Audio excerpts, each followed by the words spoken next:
So far, the hominid fossils that we have discussed were all discovered in Africa. But before Africa became the hotbed for paleontological studies, it was Asia where some major discoveries were made. At that time, Asia was supposed to be the cradle of human evolution.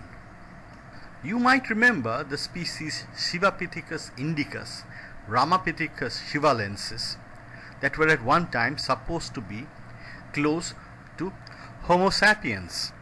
Of the three species described, Shivapithecus shivalensis is the youngest, 8.5 million years ago.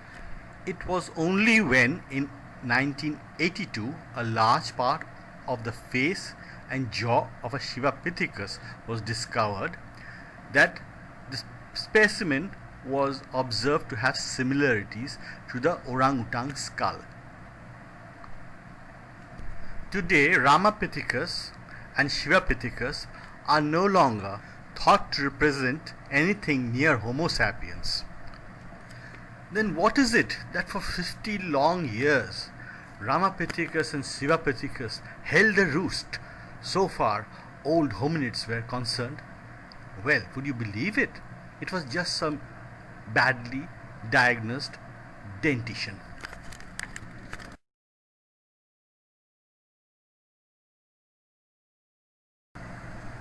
Amongst the first of the genus Homo to enter the scene are the Homo habilis, short creatures with just a maximum of 800 cc brain size.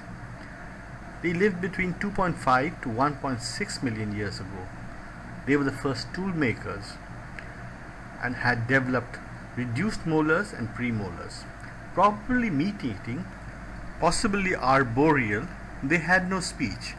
Fossils were first discovered in the Olduvai Gorge in Tanzania, at Lake Turkana in Kenya, and Omo Basin in Ethiopia, and then the Sterkfontein Cave in South Africa. They lived at the same time and in the same place as the Paranthropus boise. Homo habilis, as we said, is the first definite human ancestor. Whether Homo habilis was the first hominin to master stool technology remains controversial. Australopithecus garhi, dated to 2.6 million years ago, has been found along with stone tool implements at least 100,000 to 200,000 years older than Homo habilis. The other species that for long have been held to be near to Homo sapiens is the Homo erectus. Homo erectus was discovered after a 4-year search in 1891 in Java. Scientifically named Pithecanthropus erectus, it was later correlated to Sinanthropus pekinensis. The fossil from Java, nicknamed Java Man, and the one from China, nicknamed Peking Man, were later correlated to Homo ergaster from Africa. The celebrated near complete fossil skeleton of a Homo ergaster teenager, the Turkana boy, was found near Lake Turkana in Kenya. There is some evidence that Homo erectus used fire. Even otherwise, Homo erectus remains one of the most successful and long-lived species of Homo.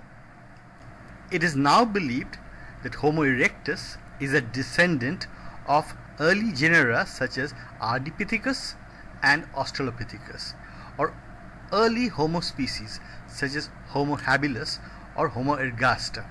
Homo habilis and Homo erectus coexisted for several thousand years and may represent separate lineage of a common ancestor.